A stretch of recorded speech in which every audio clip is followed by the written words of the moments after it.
Nesse momento nós estamos recebendo aqui em nossos estúdios ele, o Dr. Romilson Fernandes, para o nosso bate-papo jurídico. Agora na Onda Sul FM, bate-papo jurídico com o Dr. Romilson Fernandes.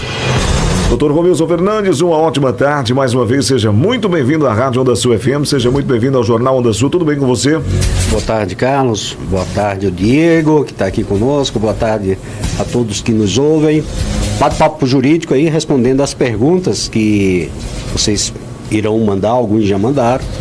E nós vamos, na medida do possível, responder a todos e colaborar para sanar as dúvidas aí da população, as dúvidas jurídicas que porventura possam aparecer hoje aqui no nosso programa. Vamos começar com a primeira pergunta, doutor Romilson. Carlos, pergunta ao doutor Romilson, nós conseguimos comprar uma chácara, aquelas chácaras que o governo vende para a pessoa pagar por ano.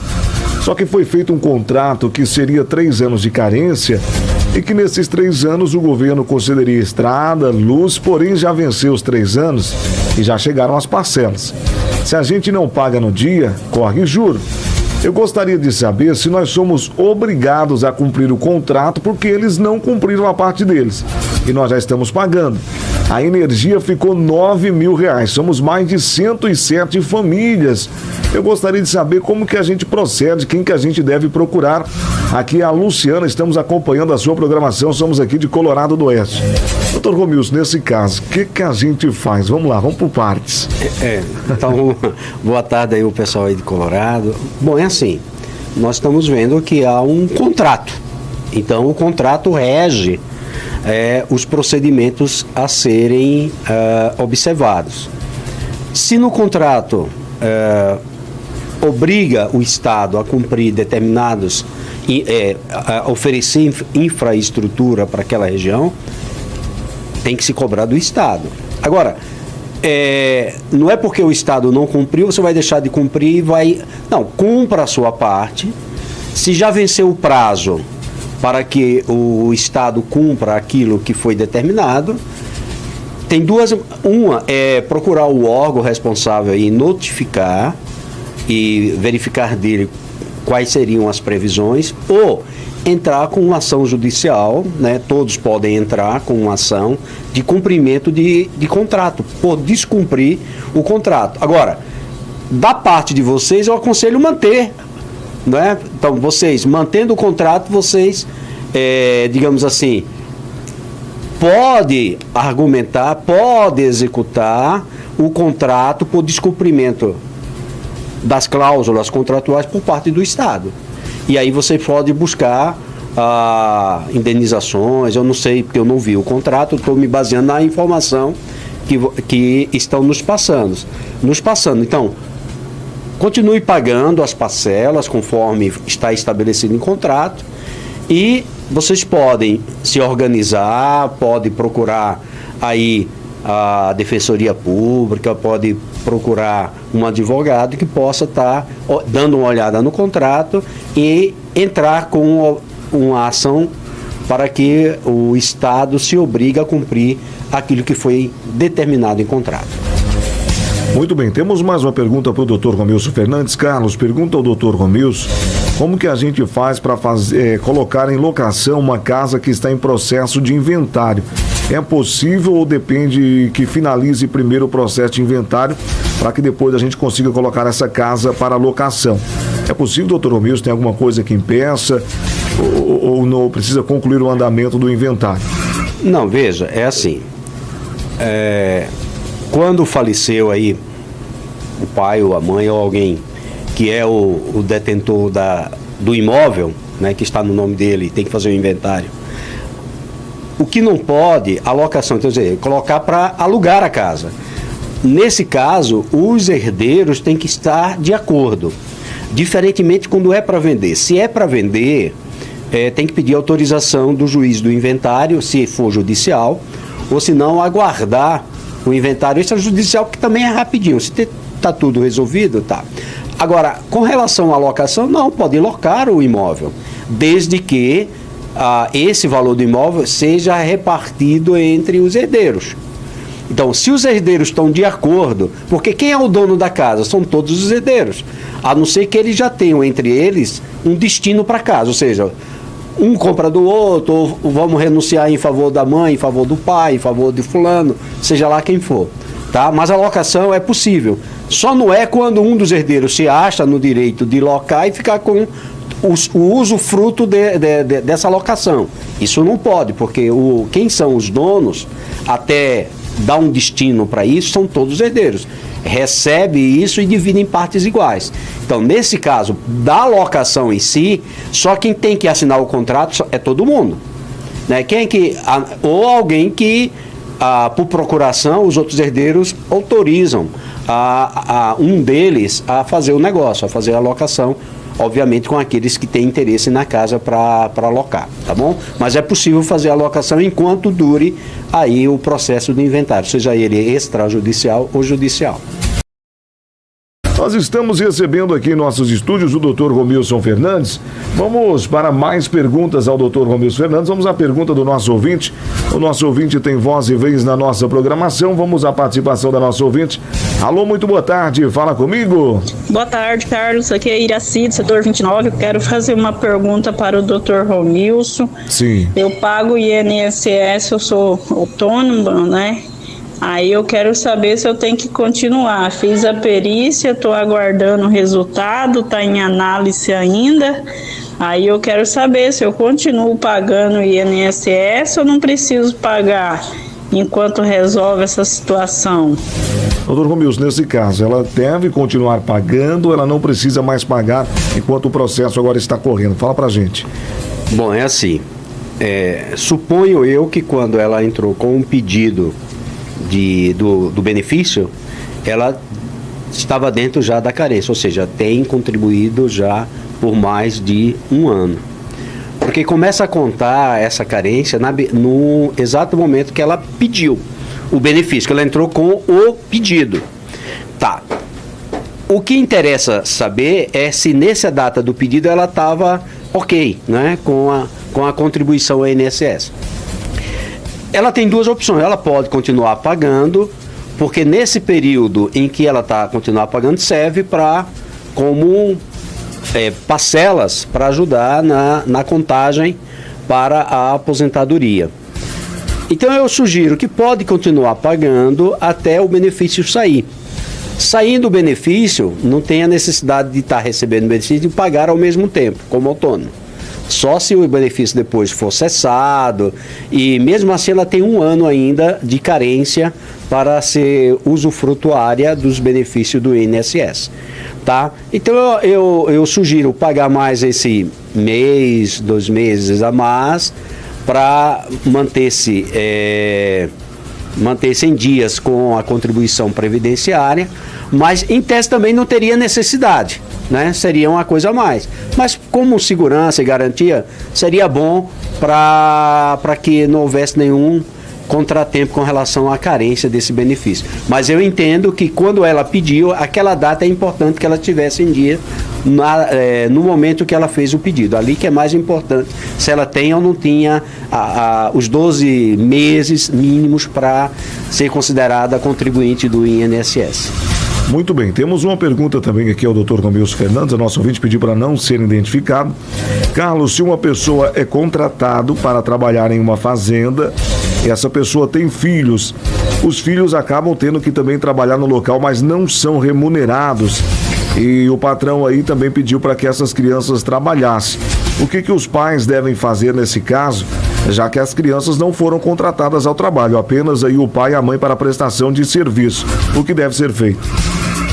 Não, tá errado, né? Porque as crianças, se o patrão lá, o que contratou, sabia que a família tinha que estar lá, tinha que acompanhá-la. Quem tem que trabalhar é quem é contratado, nem a esposa, a não ser que ele contratou. Digamos que ele contratou ele e a esposa. Então os dois as crianças têm que estudar. As crianças têm que ir para a aula. As crianças não têm que trabalhar, tá? Sob pena, não é, de trabalho, exploração de menores. Tá certo? Então as crianças não são obrigadas a trabalhar. Mesmo porque precisa ver se ela tem idade para trabalhar, e se tiver aquela idade mínima, aprendiz, né? Como é que é? Menor aprendiz. aprendiz, e se for criança e for trabalhar só porque os pais foram contratados para cuidar da fazenda, ou ser um caseiro, ou trabalhar como capataz, seja lá o que for, não, isso não pode, aí teria que ser denunciado. Então tem 2 caminhos aí, não é? Ou ele não tem nem negociação, as crianças não têm que trabalhar, não faz, mesmo que o pai não receba alguma coisa, né? Não tem nem como o pai, porque sob o pena de o pai também incorrer em ilegalidade. Então, as crianças, qual é o local das crianças? É estudar. As crianças têm que estar estudando, né? Se tiver, quando fala criança, imagino eu que sejam menores, né? Porque se for adolescentes, tá? Tem outras saídas para isso. Mesmo, mas teria que passar pela legalidade aí de um contrato específico de trabalho para adolescentes, tá? Mas usar a mão de obra infantil para dar lucro para o patrão, aí não, aí está totalmente ilegal. Agora, se o pai ainda fazer vista grossa, também está errado, porque o pai também tem a obrigação de cuidar da formação dos seus filhos. Então, teria que ser denunciado isso no Ministério Público do Trabalho para que tome as providências.